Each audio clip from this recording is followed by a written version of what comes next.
Aujourd'hui, au Radio-Journal, la Russie étend son offensive partout en Ukraine, qui est la cible d'une pluie de missiles. Panne informatique majeure chez Sunwing. On ne sait même pas si on va partir, je ne penserais pas. Il n'y a rien qui bouge, ils ne nous donnent pas tellement de nouvelles. Des voyageurs sont coincés partout au pays et à l'étranger. Et un autre cas de grippe aviaire est détecté au Québec.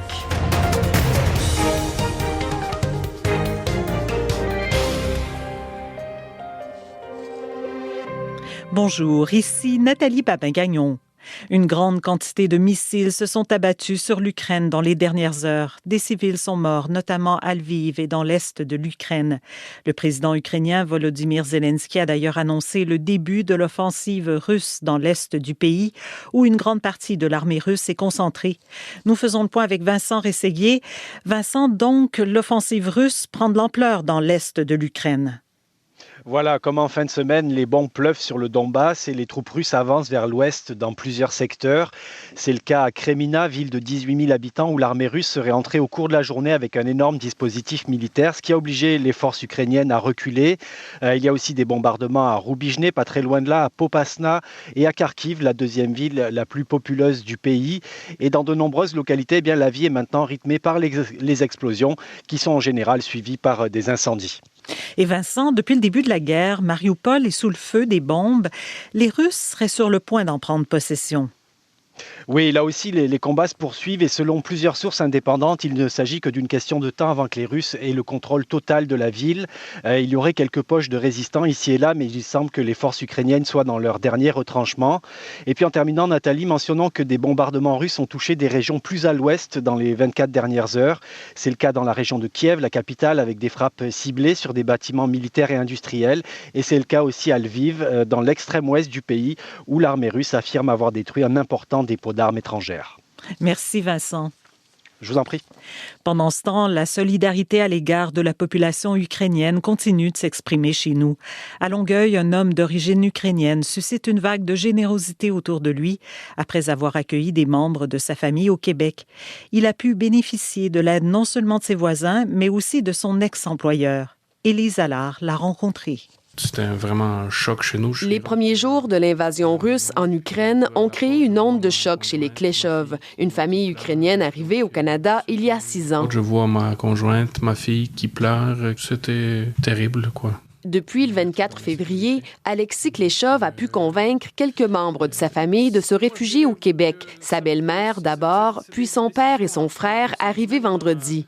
Mais d'autres, comme sa mère, ont préféré demeurer en Ukraine. C'est très difficile psychologiquement pour les gens de partir parce qu'ils savent que peut-être ils vont plus jamais revenir. Bonjour Alexis, ça va bien? Bonjour Lulu. Ce qu'Alexis n'avait pas prévu, c'est l'élan de générosité de ses voisins à Longueuil. On était tous bouleversés et moi je savais que Alexis avait de la famille ukrainienne. C'est le cas de Lucille Ross qui a tout de suite voulu offrir de l'aide. Le lendemain, je pense, j'étais allée acheter des fleurs pour son épouse et puis on s'est cotisés ensemble. Là. Je partageais vraiment leur peine. Au moins 16 voisins des Kleshov ont offert de l'argent ou des meubles pour leurs proches et leur entourage à Kiev.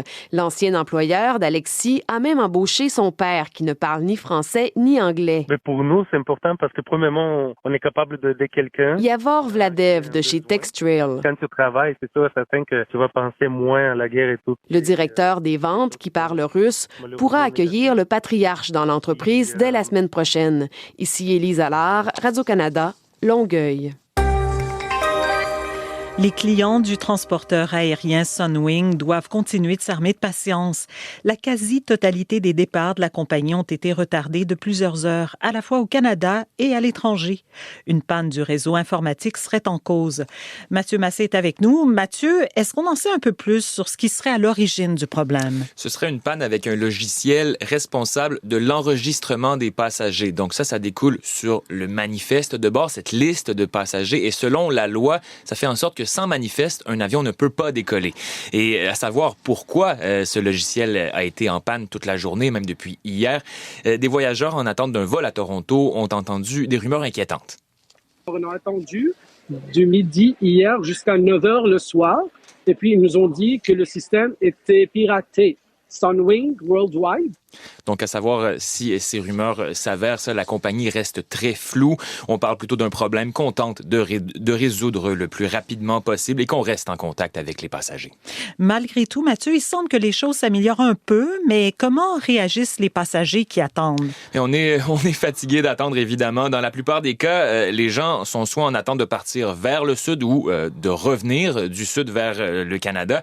La plupart sont des vacanciers, mais pour la femme de ce passager qu'on entendra tout de suite, dont la mère est gravement malade, eh bien, l'attente prend une tournure plutôt dramatique. Cuba, il nous appelle savoir à quelle heure vous allez arriver, si tu veux voir ta mère vivante.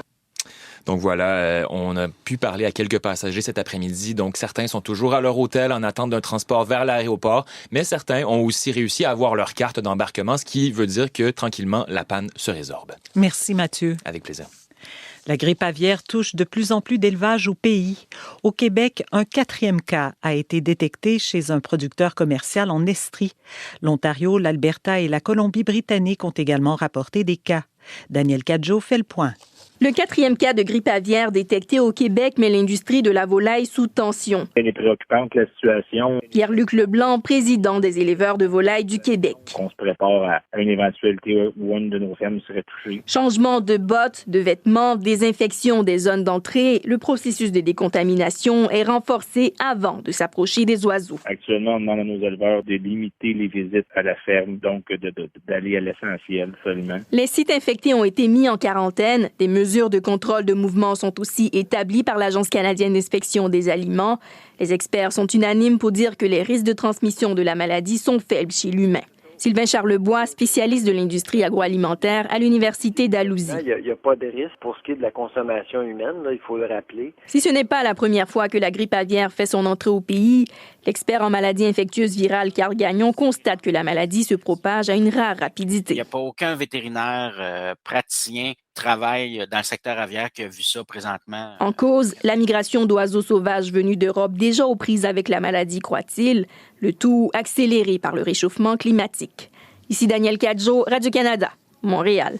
En Nouvelle-Écosse maintenant, il y a 2 ans aujourd'hui, un tireur commettait à Portapique la pire tuerie de masse du pays.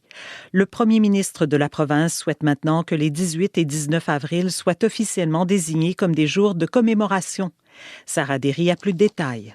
22 personnes ont perdu la vie dans une cavale meurtrière de 13 heures entre le 18 et le 19 avril 2020, dans ce qui est devenu la pire tuerie de l'histoire du Canada. Le premier ministre de la Nouvelle-Écosse, Tim Houston, a dit souhaiter que les citoyens commémorent ensemble cette tragédie pour les années à venir. Il a affirmé vouloir consulter les familles des victimes avant de déposer le projet de loi. Lundi, de nombreux dignitaires, dont le premier ministre fédéral Justin Trudeau, ont tenu à offrir des messages de solidarité aux Néo-Écossais. Les drapeaux de tous les édifices gouvernementaux dans la province sont en berne jusqu'à mardi et les citoyens ont été invités à observer une minute de silence à midi les 2 mêmes journées.